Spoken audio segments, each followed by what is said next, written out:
인사를 하고 착석을 했습니다. 자, 소리 한번 들어보겠습니다. 서울중앙지방법원 형사 25부 판결 선고 진행하도록 하겠습니다. 먼저 출석하신 검사님들 성함 말씀해 주실까요?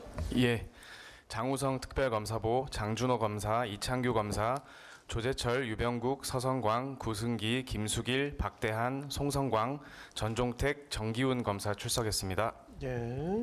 그리고 피고인들 출석 확인하겠습니다. 먼저 윤석열 피고인 들어오시게 하시죠. 그리고 출석하신 변호사님들은 성함을 어떻게 기재를 할까요? 아니면 그냥 앉아 계시는 걸로? 이따 호명하겠습니다. 그러면 출석하신 걸로.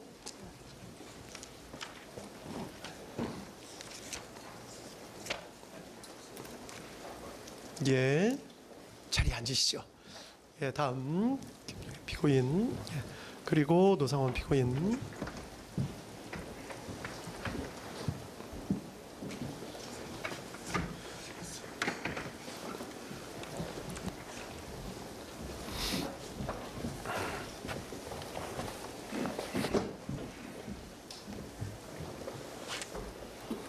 다음 피고인들 출석 확인하도록 하겠습니다. 먼저 윤석열 피고인, 그리고 김용현 피고인, 노상원 피고인, 그리고 김용군 피고인, 조지호 피고인, 그리고 김봉식 피고인, 윤승영 피고인, 그리고 목현태 피고인, 출석하신 거 확인했습니다. 변호사님들 출석하신 분들 말씀해 주시겠어요? 윤석열 피고인 변호사님들. 김홍일 변호사, 배보윤 변호사, 윤갑근 변호사, 송진우 변호사, 김계리 변호사, 이경원 변호사, 배의철 변호사입니다. 배진환 변호사. 그렇게 출석하신 걸로 기재하겠습니다. 다음 김용현 피고인 변호인. 이하성 변호사, 유승수 변호사, 고영일 변호사, 김지희 변호사 출석했습니다. 다음 노상원 피고인 변호인. 노종래 변호사입니다. 그다음에 김용군 피고인 변호인. 알겠습니다. 그다음에 조지호 피고인 변호인.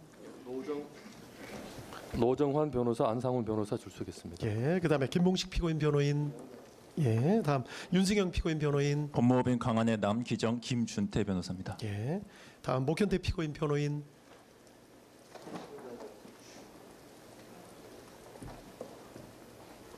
장성준 변호사. 장 변호사님.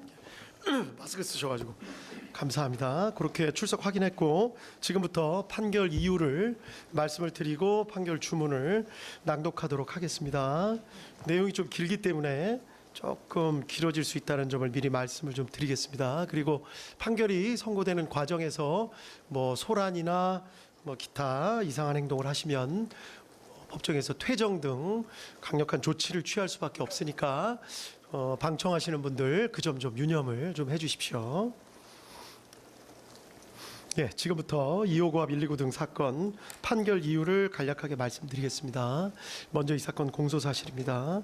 검사는 2024년 12월 3일 대통령인 피고인 윤석열의 비상계엄 선포 및 이후 경찰의 국회 출입 통제, 군의 국회 투입 시도, 이른바 체포조 운영, 선관위 확보 시도 등 일련의 사건에 대해서 피고인들을 다음과 같은 내용으로 공소 제기하였습니다. 피고인들은 국헌문란의 목적을 가지고 폭동을 일으켜 내란죄를 저질렀다. 우두머리 역할인 피고인 윤석열은 내란 우두머리죄, 중요 임무에 종사한 나머지 피고인들은 내란 중요 임무 종사죄에 해당한다.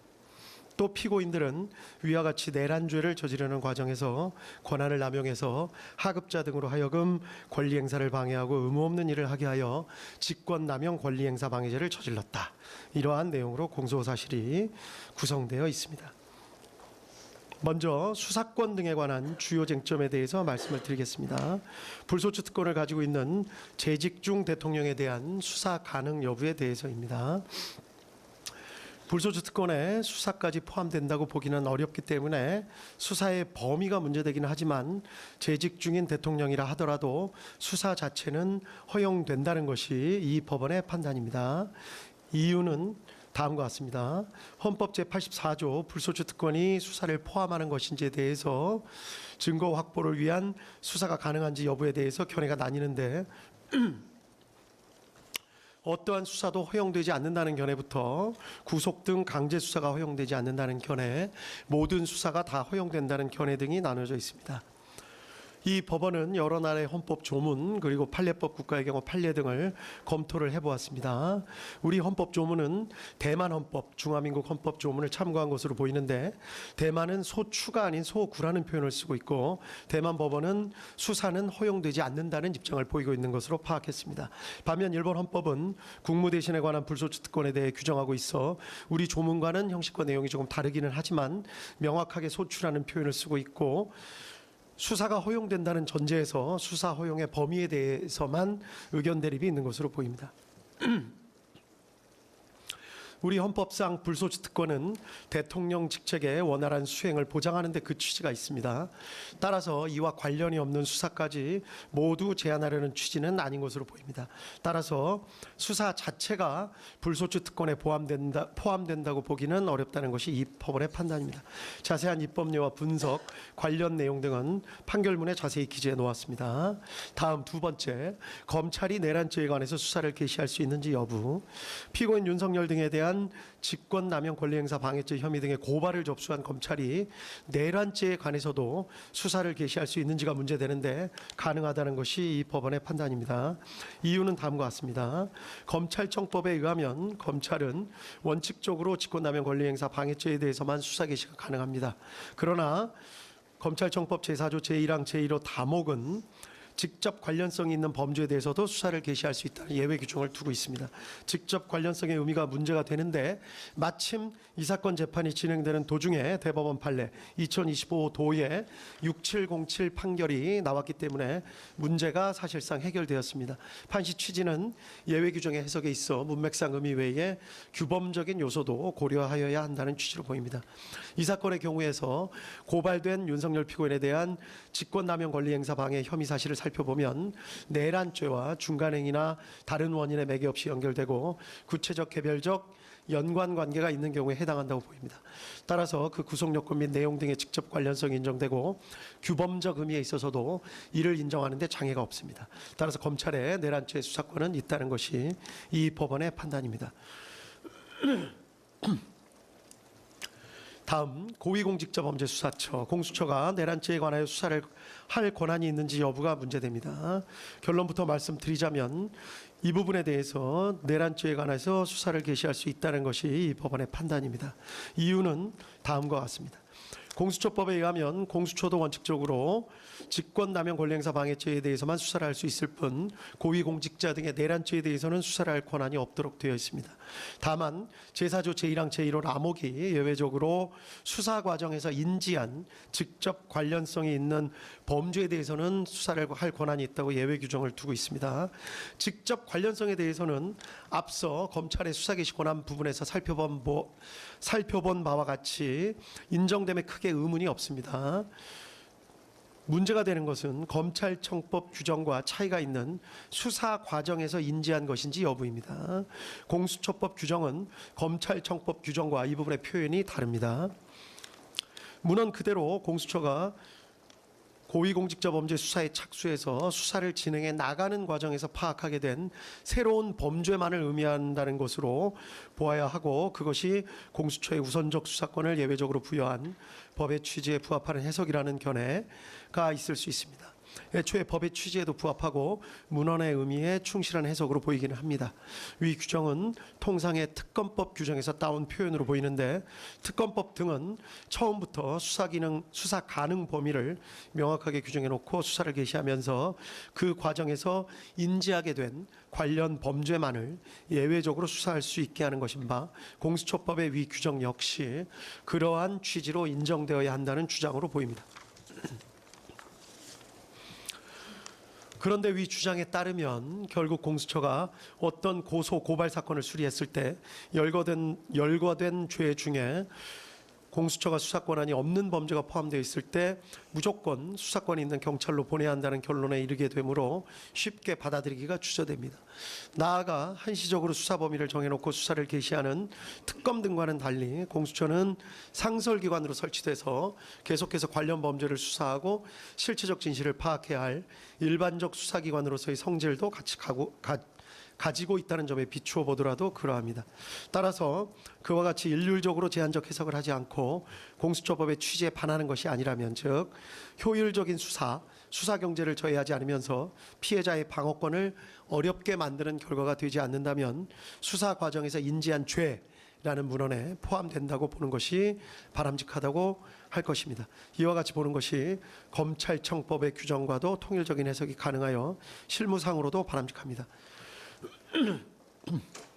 그런데 이 사건의 경우는 직접 관련성이 인정되고 규범적 의미에서 살펴보더라도 효율적인 수사에 등의 필요가 크다는 점을 부인할 수가 없습니다. 따라서 이 사건의 경우 내란죄에 관해서도 공수처의 수사권을 인정하는 것이 타당하다는 것이 이 법원의 판단입니다.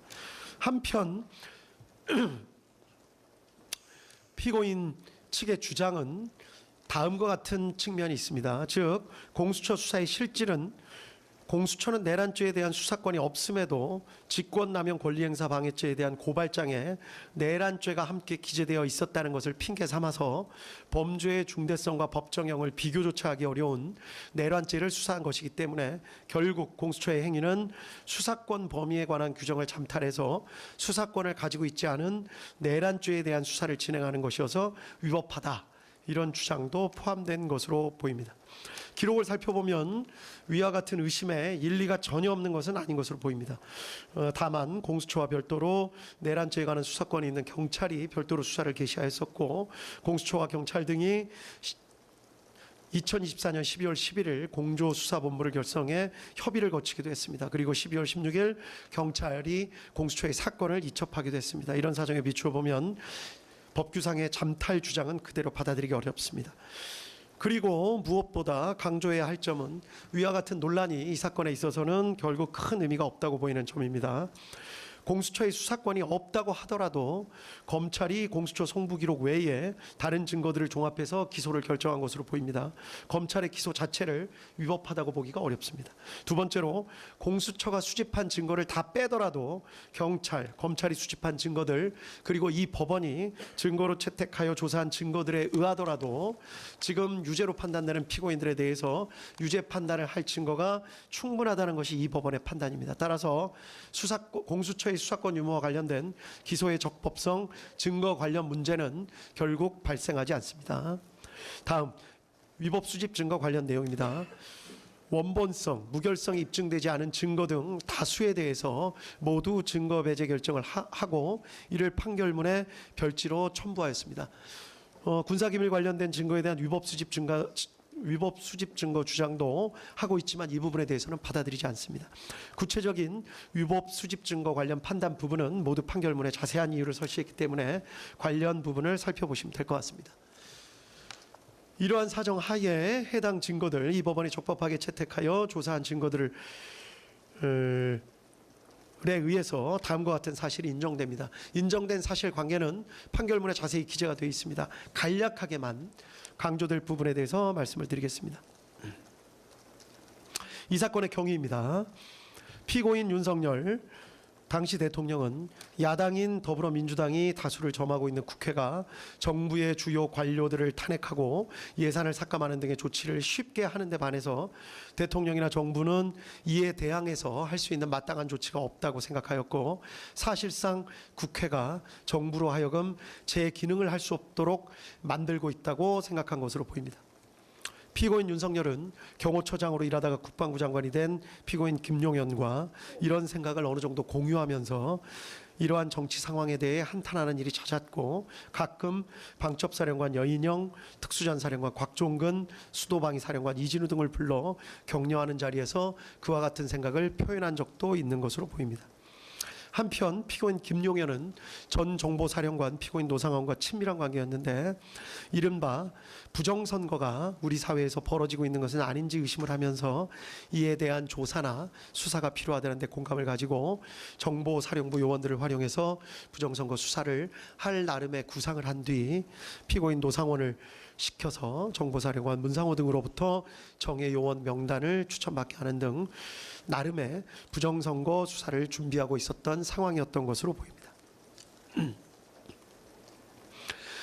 이러한 배경 하에 피고인 윤석열은 국회에서 감사원장 등에 대한 탄핵소추 절차를 진행하는 등의 일까지 생기자 피고인 김용현과 사이에 비상계엄을 선포해서 국회 활동 및 일체의 정치 활동 등을 금지하는 포고령을 내리고 그 다음 국회에 군을 보내 국회의사당 등을 봉쇄하며 국회의원들이 모여서 토의나 의결 등을 하지 못하도록 막고 아울러 국회의장 여당과 야당 대표 등 주요 인사들을 포고령 위반의 형식으로 체포 구금하며 이 기회에 군이 선거관리위원회 서버 등을 확보 분석하고 선관위 전산 직원들을 신문하는 등 부정선거 수사를 진행한다는 내용의 개괄적이거나 구체적인 계획 등에 대해서 서로 합의를 하고 이를 12월 3일 22시경에 실행하기로 계획하고 세부 계획 등을 피고인 김용현에게 맡겼던 것으로 보입니다. 이 사건의 특징인데 피고인 김용현은 방첩사령관 여인영, 육군특수전사령관 곽종근, 수도방위 사령관 이진우 등에게 위 계획을 있는 그대로 알리지 않았던 것으로 보입니다. 아마도 보안 유지를 하거나 또 이들이 반발할 가능성 등을 고려해서 있는 그대로 계획을 밝히지는 않았던 것으로 보입니다. 그 때문에 피고인 김용현은 이들에게 돌려서 말하는 방식으로 어떠한 상황이 있을 것과 그러한 상황이 발생했을 때 어떤 임무를 해야 하는지를 암시하는 방법으로 임무를 부여한 것으로 보입니다. 곽종근에게는 비상 상황이 발생하면 국회 선관위 등을 확보해야 한다는 말만을 던지거나 이준호에게는 만약에 국회에 비상 상황이 발생하면 수방사는 어떻게 해야 할지를 생각해 보라는 말을 하는 식으로 이들에게 어떤 상황이 발생할 수 있다. 그때는 어떻게 해야 한다라는 식으로 가정적 상황과 임무 부여를 하는 방식으로 임무를 하달했던 것으로 보입니다. 그 때문에 이들의 법정에서의 진술 내용이 일부 차이가 있는 것으로 보이고 이 때문에 수사도 상당한 난항을 겪었던 것으로 보입니다. 다만 이들 사령관들은 이러한 지시 내용에 대해서 나름대로 그 의미를 모두 짐작하고 추정하였던 것으로 보입니다. 이들 사령관들의 입장에서 보면 이들은 군인으로서 명령이 떨어지면 복종해야 한다라는 생각과 함께 피고인 김용현이 말한 그런 상황이 실제로는 발생하지 않을 것이다. 또는 실제로 적이 국회를 테러할 것이라는 등에 대한 정보가 있기 때문에 아마도 피고인 김용현이 저런 말을 하는 것 아니겠느냐라는 강한 기대감과 우려도 함께 가졌던 것으로 보입니다. 이 때문에 아까도 말씀드렸듯이 당시 주고받았던 말과 생각에 대해 이들의 진술이 서로 다른 측면이 있습니다. 어느 측면을 부각시키느냐에 따라 이들의 진술의 차이가 있지만 실제로는 이 법원이 판단하기에는 대부분 진실에 가깝게 당시의 상황을 나름 진술하고 있는 것으로 보입니다. 피고인 윤석열과 피고인 김용현은 군이 투입되더라도 경찰의 도움이 필요하다는 생각에 12월 3일 저녁 무렵 급하게 경찰청장 피고인 조지호와 서울경찰청장 피고인 김봉식을 만나서 비상계엄을 선포한 후 군을 국회에 투입할 예정이라는 사실을 밝히고 경찰의 질서 유지를 지시하였습니다. 이후에 관련된 내용들은 판결문에 자세히 기재되어 있습니다. 비상계엄 선포, 포고령 공고, 경찰의 국회 출입 통제, 군의 국회 봉쇄 시도, 주요 인사 체포 시도, 선관위 서버 확보 시도, 군의 더불어민주당 당사 투입 등이 있습니다. 이 부분을 확인해 보시면 될 것 같습니다. 결론적으로 이 사건 사실관계의 가장 핵심은 이 법원이 판단한 핵심은 군을 국회로 보낸 것입니다. 사실인정에 관한 주요 쟁점에 대해서만 간략하게 말씀드리겠습니다. 먼저 피고인 윤석열이 비상계엄을 선포하고 포고령을 공고해서 군을 국회나 선관위에 투입할 결심을 하게 된 경위에 관한 내용입니다. 이 법원의 판단으로는 여러 가지 사정이 있지만 증거나 대국민 담화나 포고령의 내용을 합쳐보면 야당인 더불어민주당이 다수를 점하고 있는 국회가 무리한 탄핵소추 시도, 일방적인 예산안 삭감 시도 등 대통령과 정부의 활동을 사실상 무력화하고 있다라는 생각을 하게 됐고 점차 이러한 생각에 지나치게 집착해 적어도 2024년 12월 1일 무렵에 더는 참을 수 없다. 무력을 동원해서라도 국회를 제압해야겠다라고 결심했기 때문이라고 보는 것이 이 사건의 실체에 부합하는 것으로 보입니다. 검사는 피고인 윤석열이 2024년 12월경이 아니라 약 1년 전부터 비상계엄을 선포하며 국회를 제압하여 이른바 장기 독재를 하려는 의도를 가지고 내외적 여건을 조성하고 또 그게 여의치 않게 되자 궁지에 몰려 이 사건 비상계엄에 이르게 된 것이라는 취지로 주장했지만 그러한 경위 및 과정을 인정할 증거는 부족하다는 것이 이 법원의 판단입니다. 이른바 노상원 수첩 등은 작성 시기를 정확히 알 수 없고 일부 내용들은 실제 이루어진 사실과 불일치하는 부분도 있으며 모양, 형상, 필기, 형태, 내용 등이 조악한 데다가 보관하고 있던 장소, 보관 방법 등에 비추어 보더라도 그렇게 중요한 사항이 담겨져 있던 수첩이라고 보기에는 무리가 있습니다. 또 피고인 윤석열이 피고인 김용인과 함께 여인영, 곽종근, 이진우 등과 함께한 여러 차례 식사 자리에서 말한 내용을 살펴보더라도 어떠한 의도나 구상, 계획 등을 내비친 것으로 보기에는 무리가 있고 오히려 단순한 불만이나 격정을 토로하거나 하소연, 답답함 등을 내비친 것으로 볼 여지가 적지 않습니다. 또 이 사건 비상계엄 후 이루어진 각종 조치를 보면 장기간 마음먹고 비상계엄을 선포하였다고 보기에는 지나치게 준비가 허술하고 국회를 무력화시킨 후에 계획 등에 관해 별다른 증거나 자료, 흔적 같은 것도 찾아볼 수가 없습니다. 다음으로 국회에 투입된 병력이 부여받았던 임무의 내용에 대해서 간단하게 살펴보겠습니다. 결론부터 말씀드리자면 특전사 병력은 처음부터 곽종근으로부터 국회의사당 본관을 봉쇄해서 안에 있는 사람들을 모두 건물 밖으로 나오게 만들고 건물 내부에는 사람들이 들어갈 수 없게 만들라는 임무를 부여받은 것으로 보입니다. 또 수방사 병력은 이진우로부터 일단 국회 경내에 들어가라는 임무를 부여받았고 수방사령관 이진우는 스스로 국회 경내로 들어간 병력에게 국회의사당 본관 주변을 경계하는 임무를 부여할 계획을 가지고 있었던 사실이 인정됩니다. 그리고 이러한 내용은 모두 피고인 윤석열의 승인하에 피고인 김용현의 구체적인 지시에 따라 이루어진 것으로 평가할 수 있습니다.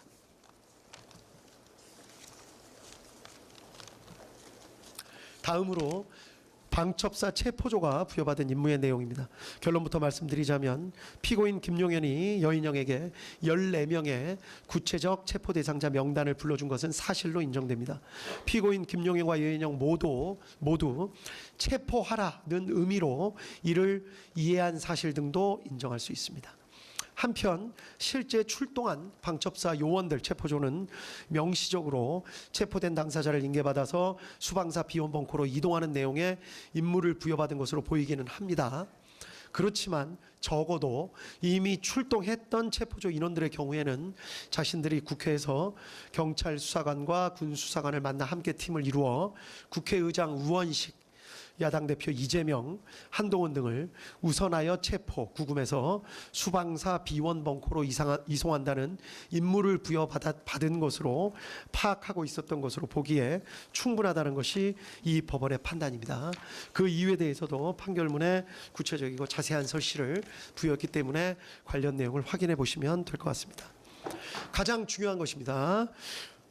피고인 윤석열이 비상계엄을 선포하고 포고령을 공고해서 군을 국회 선관위에 투입한 목적이 무엇인지에 관해서 이 법원이 파악한 사실을 말씀드리도록 하겠습니다.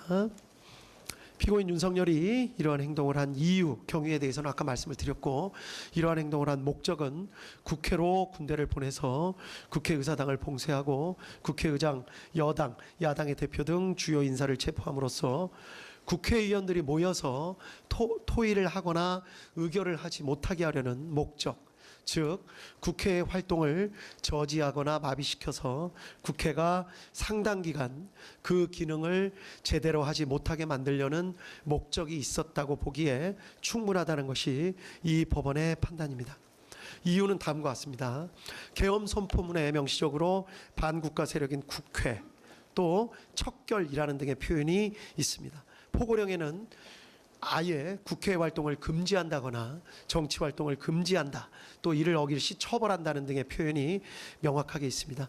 국회 활동을 저지하거나 마비시키려는 목적이 그 자체로 뚜렷합니다. 또 여러 가지 사정, 아까 말씀드린 바와 같이 특전사 병력이나 수방사 병력이 부여받은 임무, 등에 비추어 보더라도 이러한 사정은 명확합니다. 한편 피고인 윤석열, 피고인 김용현은 위와 같이 군을 투입하면서 언제 군을 철수시킬지에 대한 계획을 전혀 정하지 않았던 것으로 보입니다. 결국 피고인 윤석열 등의 마음먹기에 따라서 군의 철수와 국회 활동 재개 여부가 결정되는 것이어서 이러한 사정 등에 비추어 보면 결국 국회 활동을 저지하거나 마비시키려는 기간이 상당 기간임을 예정하고 있었다고 보기에도 충분하다는 것이 이 법원의 판단입니다. 다음은 법리에 관해서 말씀을 드리겠습니다. 이 사건 문제되는 형법 규정의 국헌문란 목적의 정의 조항은 형법 제91조 제2호입니다. 이 부분에 관해서 간략하게 연역을 살펴보도록 하겠습니다. 연역적으로 로마 시대에는 국가의 기본 질서를 어지럽히는 행위를 내란죄로 처벌했지만 황제 시대에 이르러서 국가와 황제를 동일시하는 경향이 나타났고 황제에 대한 반역 행위까지 내란죄로 처벌하게 되었습니다. 중세 시대에도 이러한 성향이 강하게 나타나서 죽은 개인에 대한 배신 행위 등을 반역죄로 처벌하게 되었고 점차 왕이나 군주 자체는 반역죄, 내란죄를 저지를 수 없다는 인식이 중세시대 때는 강하게 퍼졌던 것으로 재판부에서 확인을 했습니다. 계기가 된 사건은 찰스 1세, 잉글랜드의 왕 찰스 1세 사건이었습니다.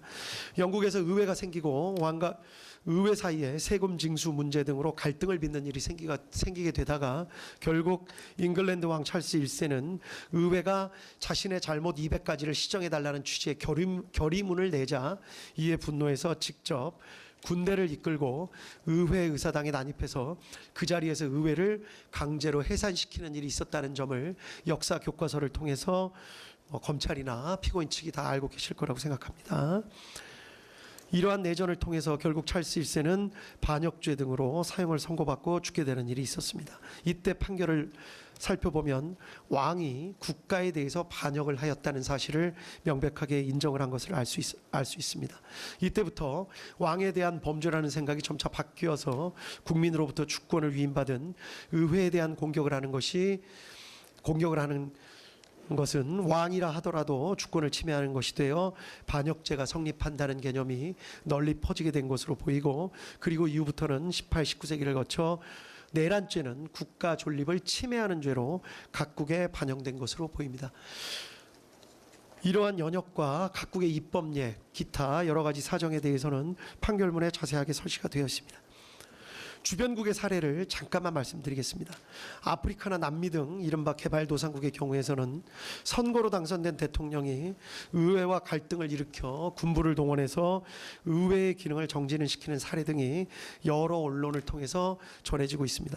실제 이로 인해 내란, 반란, 역모 등 유사한 형법 규정에 의해 처벌받은 사례를 찾아보기는 어렵습니다.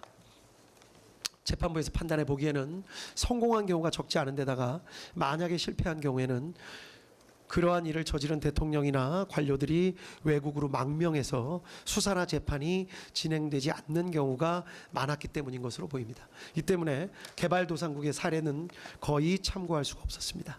다음으로 선진국의 사례를 말씀드리겠습니다. 이상하게도 선진국의 경우에는 대통령이 의회와 갈등을 일으켜 군부를 동원해서 의회의 기능을 정지시키는 사례 등을 찾아보기가 마찬가지로 어려웠습니다. 그런데 이러한 일이 있는 이유는 조금 다른 것 같습니다. 자세한 내용을 살펴보면 선진국에서는 이러한 정도의 갈등까지 가지 않도록 제도적으로 설계를 치밀하고 꼼꼼하게 해놓는 경우가 많기 때문인 것으로 판단했습니다.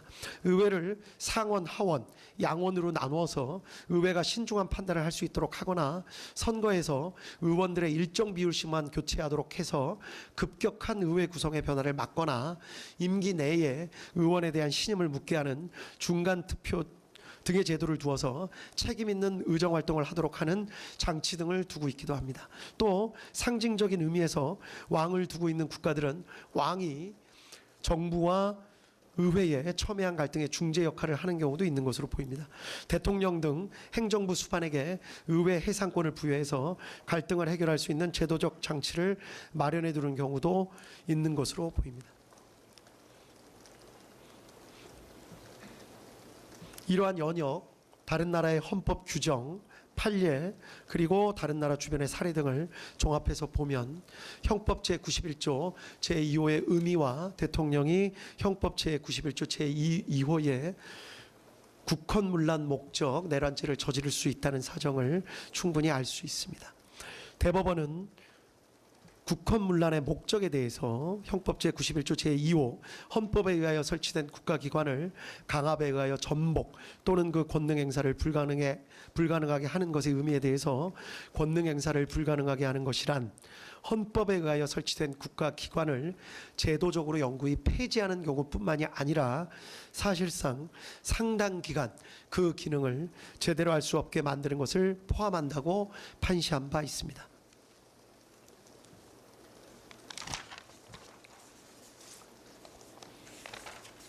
따라서 형법 제91조 제2호가 적용되는 이른바 국헌문란 목적 내란죄는 대통령도 저지를 수가 있습니다.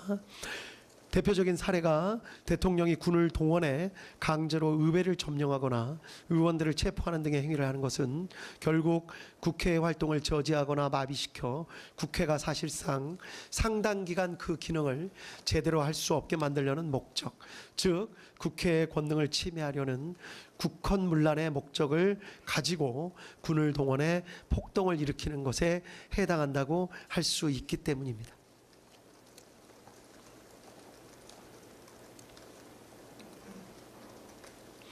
특히 행정부의 수반과 행정부를 견제하는 의회는 자칫 갈등과 긴장관계에 놓이기 쉽고 이 경우 군에 대한 통수권을 가지는 행정부의 수반은 언제든지 군을 동원해 의회의 기능을 제대로 행사하지 못하게 만듦으로써 방해 없이 행정부의 정책 추진을 밀고 나가려는 강한 유혹에 빠지기 쉽습니다.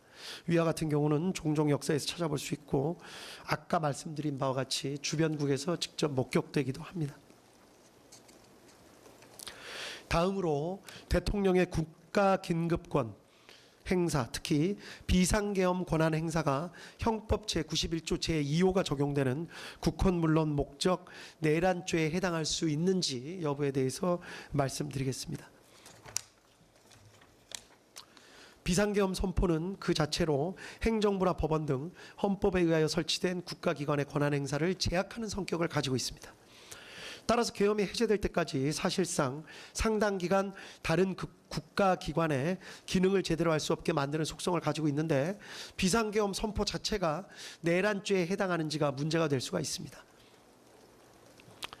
이러한 문제에 대해서는 먼저 계엄 선포의 형식적, 실제적 요건을 갖추지 못한 경우에는 형법 제91조 제2호가 적용되는 국헌문란 목적 내란죄가 성립된다는 견해가 있을 수 있습니다.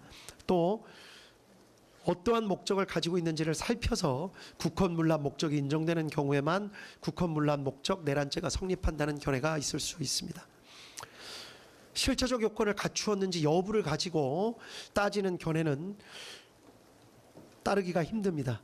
일단 실체적 요건을 갖추었는지 여부에 대한 대통령의 판단은 존중되어야 합니다.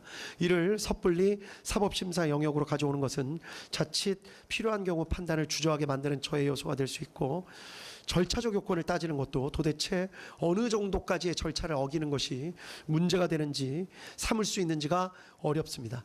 따라서 형식적 실제적 요건을 갖추지 못한 경우에는 비상계엄 권한 행사가 내란죄가 된다는 주장은 받아들이기가 어렵습니다. 따라서 다른 견해, 원칙적으로 계엄의 요건을 갖추었는지 여부에 따라 내란죄가 성립되는 것은 아니나 다만 비상계엄의 선포로도 할 수 없는 권한의 행사를 목적으로 하는 것이라면, 즉 국회의 권한을 침해하거나 행정사법의 본질적인 기능을 침해하는 것, 우리 헌법이나 계엄법 등은 비상계엄을 하더라도 국회의 권한을 침해하거나 행정사법의 본질적인 기능은 침해할 수 없도록 정하고 있습니다. 따라서 비상계엄을 하더라도 국회의 권한을 침해하거나 행정사법의 본질적인 기능을 침해할 수 없는데 이를 목적으로 해서 비상계엄을 선포하는 것이라면 비록 헌법이 정하고 있는 권한행사라 하더라도 이때에는 형법 제91조 제2호가 적용되는 국헌문란 목적 내란죄가 성립할 수 있다는 것이 이 법원의 판단입니다. 따라서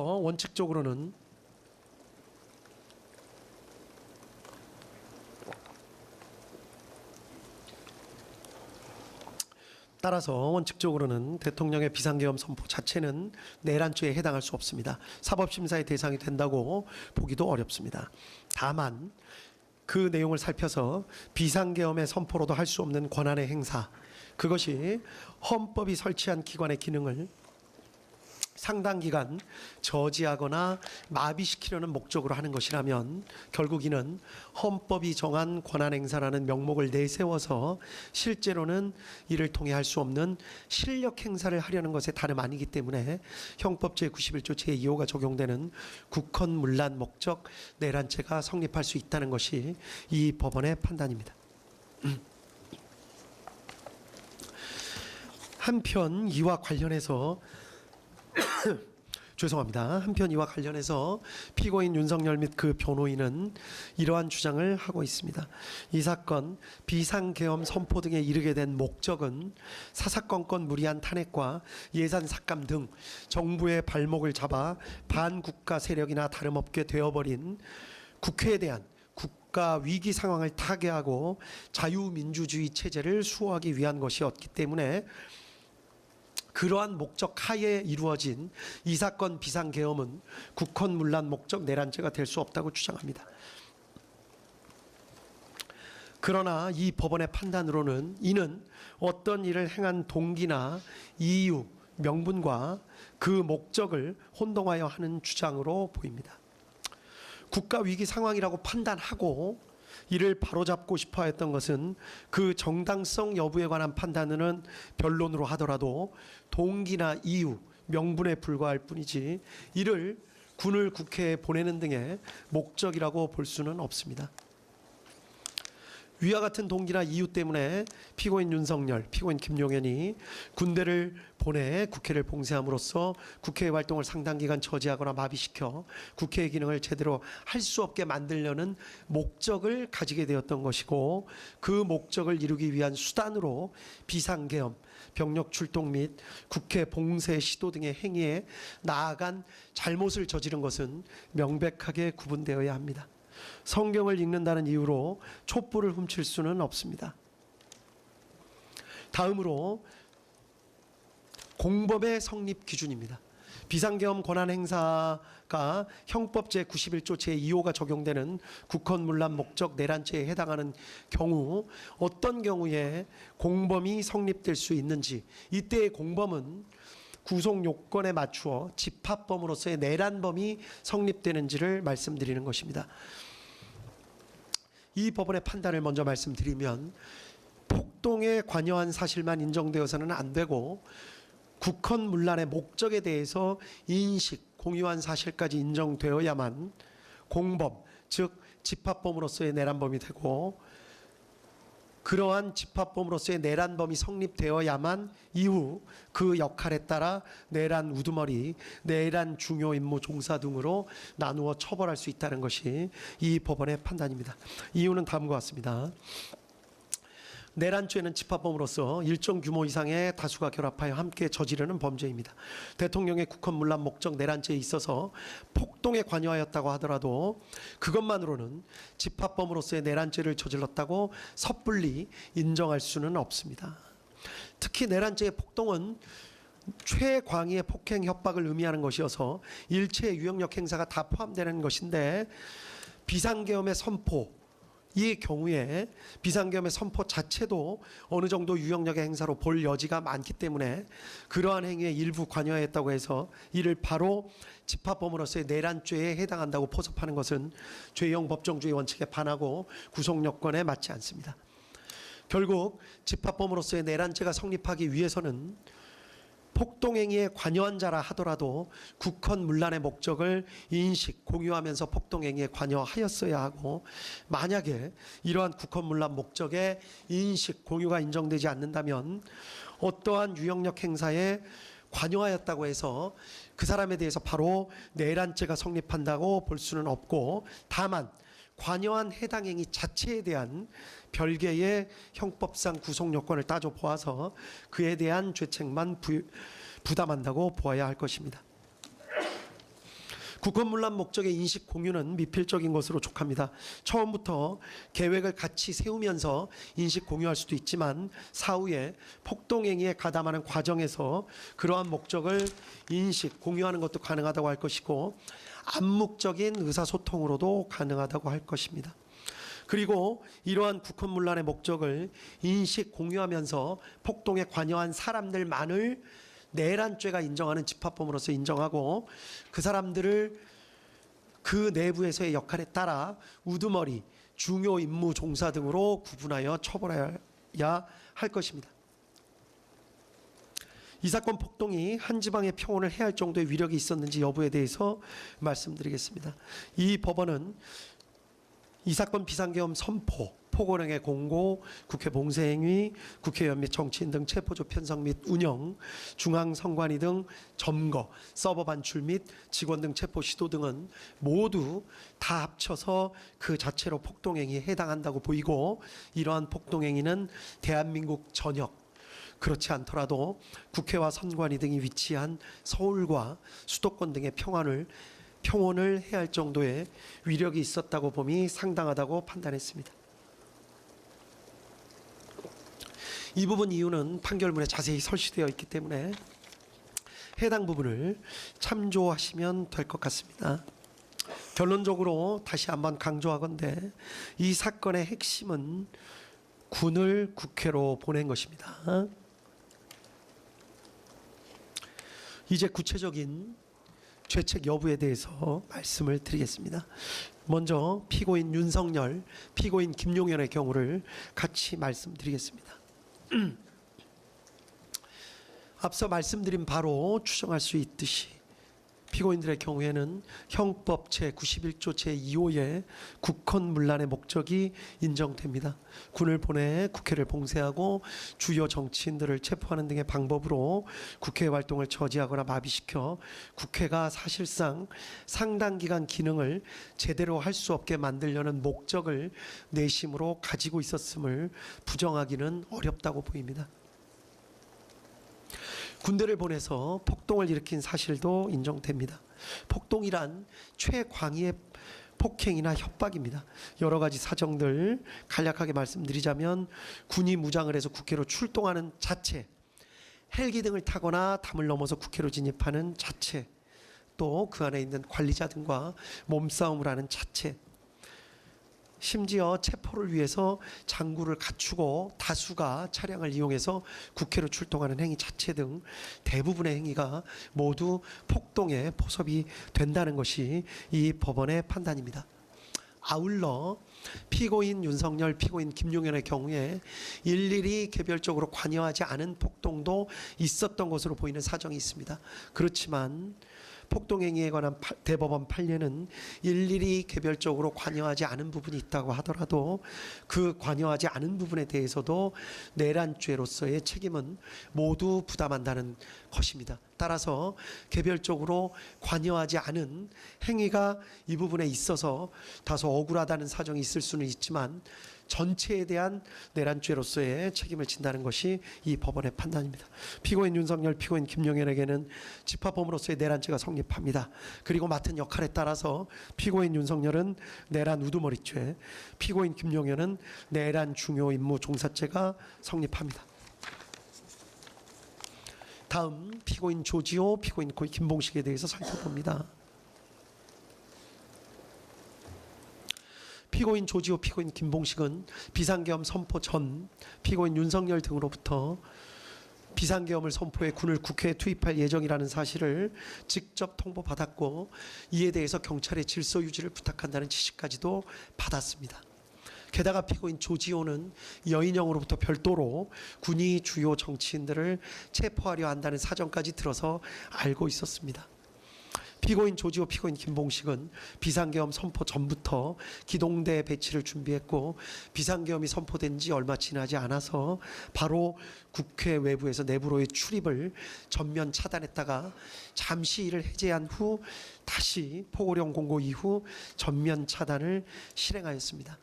질서 유지 차원이라고 주장하기는 하지만 주된 목적은 군이 투입되는 사정을 미리 알고 있으면서 군의 출입은 허용하였고 정작 국회의원 등 주요 관계자들의 출입을 제한한 점에 비추어 보더라도 그 목적을 추정할 수 있습니다. 이러한 사정들을 종합해 보면 피고인 조지호, 피고인 김봉식은 비록 처음부터 계획에 관여하고 설계했던 것은 아니지만 국헌문란의 목적, 즉 피고인 윤석열과 피고인 김용현이 군을 보내 국회를 봉쇄하고 주요 정치인들을 체포하는 등의 방법으로 국회 활동을 저지하거나 마비시켜 국회가 사실상 상당 기간 그 기능을 제대로 할 수 없게 만들려는 목적을 가지고 있다는 사실을 인식, 공유했다고 보기에 충분하고 이에 따라 위 폭동행위에 가담한 것으로 평가할 수 있습니다. 따라서 이들에게는 집합범으로서의 내란죄가 성립한다는 것이 이 법원의 판단입니다. 그리고 그 역할에 따라 각 내란 중요 임무 종사죄가 성립합니다. 다음으로 피고인 노상원에 대해서 살펴보도록 하겠습니다. 피고인 노상원의 경우 이 사건 비상계엄으로 선포로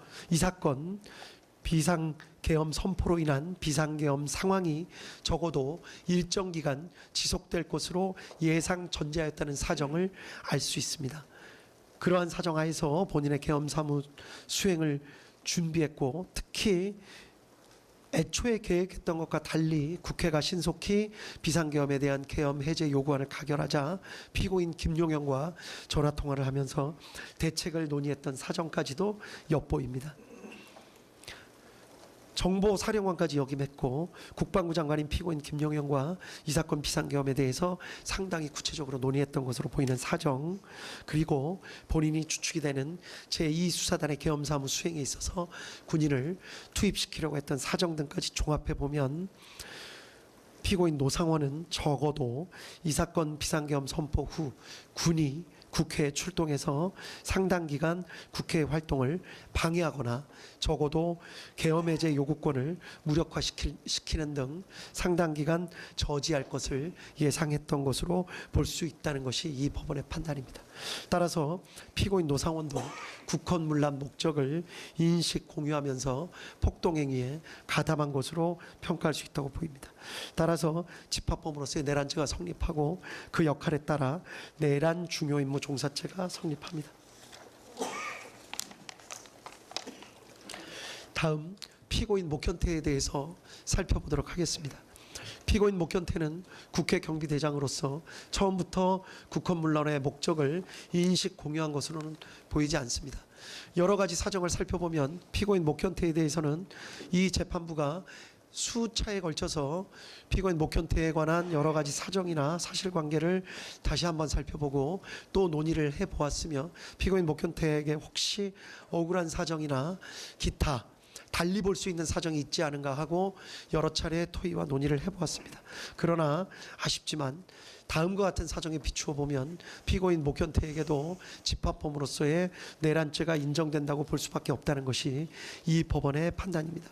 피고인 목현태는 국회경비대장으로서 처음부터 국헌문란 목적을 인식 공유한 것으로는 보이지 않지만 국회의원 등의 출입을 차단하라는 지시를 받고 그대로 이행하면서 심지어 국회 사무처 관계자들로부터 명시적인 항의를 받기도 했고 직접 군의 출입이 허용되는 사정까지 목격하면서도 계속해서 국회의원 등의 출입을 차단하는 행위에 가담했습니다. 미필적으로나마 자신들이 하는 행위가 국회 활동을 저지하거나 마비시키는 행동이 될 수 있다는 사정을 알았던 것을 부인하기는 어렵다고 판단이 됩니다. 따라서 피고인 목현태에게도 집합범으로서의 내란죄가 성립하고 역할에 따라 내란 중요 임무 종사죄가 성립한다는 것이 이 법원의 판단입니다. 다음 피고인 김용군에 대해서 살펴봅니다. 검사는 피고인 김용군이 피고인 노상원의 정보사령부 병력 선관위 과천청사 투입 및 부정선거 수사 계획에 공모 가담하였다고 기소를 하였습니다.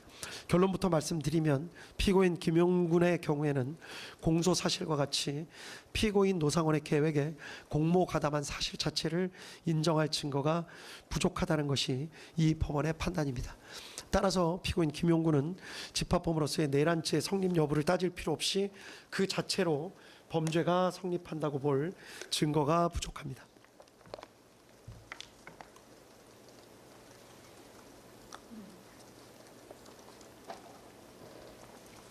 이유는 간략하게 말씀드리면 다음과 같습니다. 피고인 김용군이 2024년 10월에서 11월경 군사경찰 추천 명단을 피고인 노상원에게 제공한 사실, 그리고 실제 그 명단이 반영된 수사단 구성 계획이 작성된 사실, 12월 3일 롯데리아에서 직접 피고인 노상원 구삼의 방종환과 함께 만났던 사실, 그 가운데 비상계엄 선포 예정 사실을 직접 들어서 알고 있던 사실 등을 보면 공소사실과 같은 사실이 진실일 수 있지 않을까 하는 강한 의심이 드는 것은 사실입니다. 그렇지만 피고인 김용구는 이 부분 공소사실 자체를 강력하게 부인하고 있고, 또 피고인 노상원 역시 피고인 김용군의 진술 취지에 부합하는 내용으로 진술하고 있습니다. 또 구3의 방정환의 진술에 비추어 보더라도 당시 피고인 노상원이 어떤 이야기를 한 사실만 인정될 뿐 피고인 김용군이 이에 대해 어떻게 응답하였거나 행동하였는지에 대해서는 확인이 어렵습니다. 이러한 여러 가지 사정을 살펴보면 공소사실과 같이 관여한 사실 자체를 인정할 증거가 부족하다는 것이 이 법원의 판단입니다. 다음으로 피고인 윤승영에 대해서 살펴봅니다. 검사는 피고인 윤승영이 방첩사에서 주요 정치인 등을 체포하려는 사정을 알면서도 이현일로부터 이를 보고받은 후 피고인 조지호에게 보고하여 승인을 받는 등 정치인 체포 행위에 공모 가담하였다는 공소사실로 피고인 윤승영을 기소하였습니다. 그러나 이 법원이 판단하기에 피고인 윤승영의 변소와 같이 비상계엄화 매뉴얼에 따라서 합동수사단을 지원하는 행위로 인식하고 100명의 지원 요청에 협조하거나 또 포고령 위반 사범을 검거하기 위해 체포조가 국회로 출동한 것으로 오해해서 그 지원 요청에 협조한 것일 수 있다라는 주장이 사실일 수도 있다는 합리적 의심을 배제하기가 어렵습니다. 구체적인 내용은 판결문에 자세한 기재가 나와 있습니다. 피고인 윤승영이 방첩사 체포조 지원 등의 행위가 국회 활동을 저지하거나 마비시켜 국회가 사실상 상당 기간 그 기능을 제대로 할 수 없게 만들려는 목적 하에 이루어지는 행위임을 공유하거나 인식하였다고 볼 증거가 부족한 이상 피고인 윤승영에 대해서는 집합범으로서의 내란죄가 성립하지 않고, 따라서 내란 중요 임무 종사죄가 성립한다고 볼 수 없다는 것이 이 법원의 판단입니다.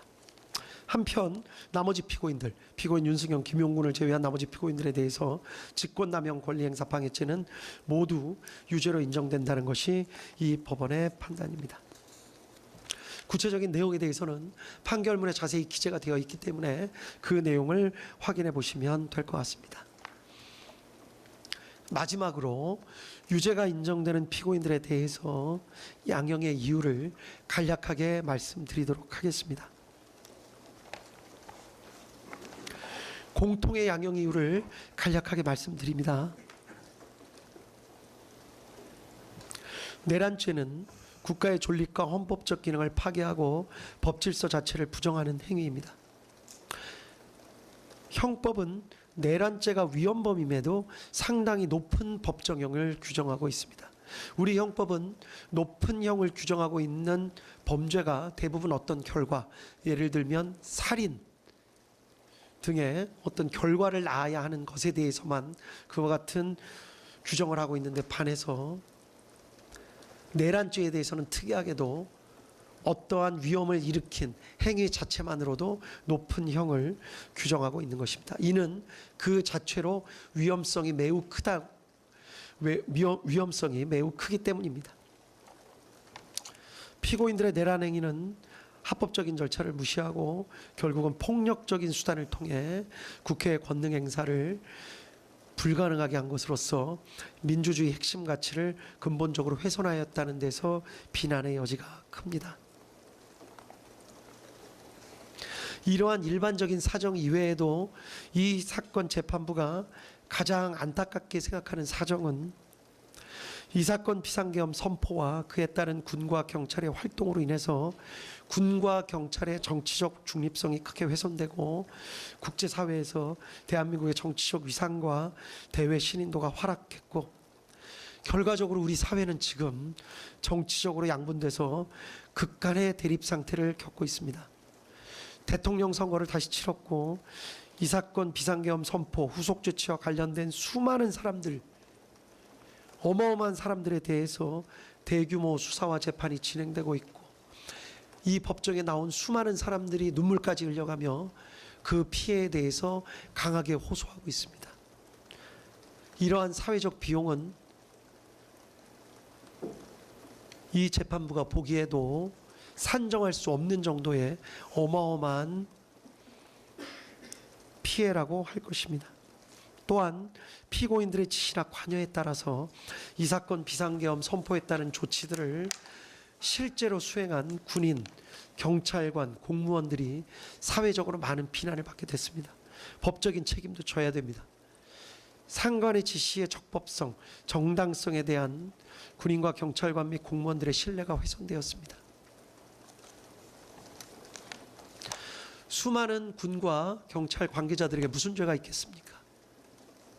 형법상 죄를 물을 수는 있지만 피고인들께서 순간적인 판단을 잘못하였던 이유 때문에 이미 일부는 구속돼 있고 그들의 가족들은 고통받고 있고, 무난하게 군생활이나 경찰 생활을 마무리할 수 있었던 다수의 공직자들이 모두 어마어마한 고통을 겪고 있다는 사정은 우리 사회에 큰 아픔이 될 것 같고, 지금 진행되고 있는 여러 사정을 살펴보더라도 그러한 상황은 앞으로도 상당 기간 진행될 것으로 보입니다. 이러한 사정에 있어서도 이 법원은 피고인들의 일반적인 양형 사유로 참작할 수밖에 없었습니다. 다음 개별적인 양형 사유에 대해서 말씀드리겠습니다. 먼저 윤석열 피고인에 대해서입니다. 범행을 직접 주도적으로 계획했고 다수의 많은 사람들을 범행에 관여시켰습니다. 비상계엄으로 인해서 막대한 사회적 비용이 초래됐고, 피고인이 그 부분에 대해서 사과의 뜻을 내비치는 모습을 찾아보기 힘듭니다. 또 이 사건 재판이 진행되는 과정에 별다른 사정 없이 출석을 거부하기도 했습니다. 다만 아주 치밀하게 계획을 세운 것으로 보이지는 않습니다. 물리력의 행사를 최대한 자제시키려 했던 사정도 보입니다. 실탄 소지나 직접적인 물리력, 폭력을 행사한 예는 거의 찾아보기 어려웠습니다.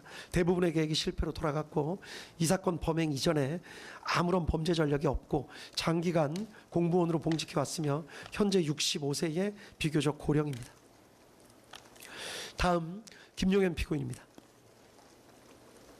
이 사건 비상계엄을 주도적으로 준비했고 군의 국회, 선관위, 여론조사 꽃, 더불어민주당사 출동 등을 사전에 계획했으며 독단적으로 부정선거 수사를 진행하려는 별도의 계획을 마련하기도 했던 것으로 보입니다. 피고인 윤석열의 비이성적 결심을 옆에서 조장한 측면이 있는 것으로도 보입니다. 다만 김용현 피고인 역시 물리력의 행사를 최대한 자제시키려 했던 것으로 보이고 대부분의 계획은 실패로 돌아갔습니다. 이 사건 범행 이전에 아무런 범죄 전력이 없고 장기간 공무원으로 봉직해 왔으며 현재 65세의 비교적 고령입니다. 다음 노상원 피고인입니다. 피고인 김용현과 함께 부정선거 수사 등에 관해서 치밀한 계획을 세우기도 했고, 민간인임에도 자신의 영향력을 과시하는 방법으로 정보사 인원 등 다수의 사람들을 끌어들여 피해를 입혔습니다. 전반적인 비상계엄 관련 내용을 의논한 것으로 보여 주도적 역할을 한 것으로 보입니다. 다만 현재 별개의 재판이 진행 중인데 병합되어 판단받았을 경우에 형평을 고려할 필요가 있습니다. 무엇보다 군의 투입 등 폭동행위 자체에는, 관련된 폭동행위 자체에는 직접적으로 관여하지는 않았습니다. 이러한 부분도 유리한 양형 사정으로 참작했습니다. 다음은 조지호 피고인입니다. 조지호 피고인의 경우에 경찰의 총책임자임에도 포고령을 면밀히 검토하기는커녕 이를 근거로 국회 출입을 차단했고 민간인을 보호했다는 사정을 발견하기가 어렵습니다. 오히려 경찰이 군의 국회 출입을 도우도록 했습니다. 선관위에 경력을 투입하는 데 관여하기까지 하였습니다. 다만 계엄 선포 당일에서야 군의 국회 투입 등 사실을 알게 된 사정이 있습니다. 국회 출입 통제 시간이 비교적 짧았던 것으로 보입니다. 구체적인 사항을 일일이 지시한 것으로 보이지 않습니다. 오랜 기간 동안 경찰 공무원으로 봉직해왔고 아무런 범죄 전력이 없으며 혈액암을 앓는 등 건강이 상당히 좋지 못합니다. 다음으로 피고인 김봉식입니다. 피고인 김봉식 역시 피고인 윤석열과 피고인 조지호의 지시에 따라서 경찰을 국회에 출동시키거나 국회 출입문을 폐쇄하고 국회의원 등을 포함한 사람들의 국회 출입을 막는 일을 직접 주도하였습니다. 특히 국회를 경비해야 할 임무를 가지고 있는 국회 경비대에게조차 국회 출입 통제에 관여하게 하는 등 비난의 여지가 큽니다. 다만 계엄 선포 당일이 되어서야 군의 국회 투입 등 사실을 알게 되었고 국회 출입을 잠시 허용하기도 했고 특히 물리적 사용을 자제한 것으로 보입니다. 오랜 기간 경찰 공무원으로 봉직해왔고 아무런 범죄 전력이 없습니다. 다음 목현태 피고인입니다. 국회를 보호해야 할 국회 경비대장임에도 국회 출입 통제, 특히 국회의장에 대해서까지 출입을 통제하려고 했습니다. 국회 사무처 직원들로부터 명확하게 항의를 받았음에도 출입 통제에 계속 가담하는 등 비난의 여지는 적지 않습니다. 다만 목현태 피고인의 경우에는 총경급 지휘관에 불과합니다. 급박한 상황 속에서 피고인 조지호나 피고인 김봉식의 지시, 비상계엄 및 포고령의 적법성 등을 명확하게 판단하고 그 지시를 거부하기는 어려웠을 것으로 보입니다. 일부 국회의원이나 국회 관계자들의 국회 출입을 몰래 허용해 주기도 한 것으로 보입니다. 오랜 기간 동안 경찰 공무원으로 봉직해왔고 아무런 범죄 전력이 없습니다. 이러한 사정 등을 개별적인 양형 사정으로 참작했습니다. 이에 따라서 이 법원은 피고인들에게 형을 선고하도록 하겠습니다. 피고인들 모두 자리에서 잠깐만 일어나 주십시오.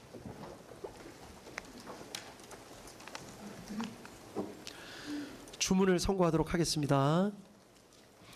피고인 윤석열을 무기징역에 처합니다.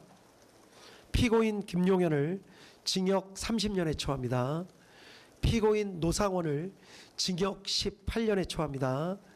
피고인 조지호를 징역 12년에 처합니다. 피고인 김봉식을 징역 10년에 처합니다. 피고인 목현태를 징역 3년에 처합니다. 피고인 김용군과 피고인 윤승영에 대해서는 무죄를 선고합니다.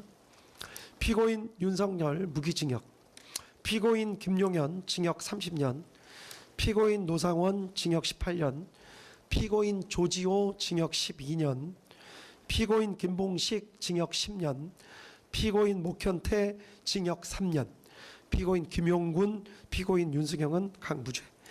이 판결에 불복하는 경우에 오늘로부터 일주일 이내에 이 법원에 항소장을 제출함으로써 항소할 수 있습니다. 그리고 피고인 김용군, 피고인 윤승영에 대해서는 무죄 판결의 요지를 공시하려고 합니다. 이에 특별한 이의가 있으신가요? 특별한 이의 없는 것으로 알고 있겠습니다. 무죄 판결 요지 공시한다고 말씀드립니다. 판결문 선고까지 마쳤기 때문에 중계 방송은 여기까지 하도록 하겠습니다. 예, 여기까지 중계를 마칩니다.